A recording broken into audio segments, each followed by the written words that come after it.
Okay, so pilot activity tayo ng ating buried isolation using bottled water. So ito yung magiging stand ng ating bottled water.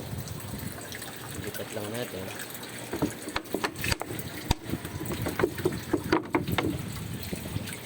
So you can see, steady yung ating lagayan, no? Kahit na malakas ko siyang alugin. Tapos itong bukasan niya, pwede nating lagyan ng cover, or sorry, pang ano lang, pang harang, pang takip. So na-open yan.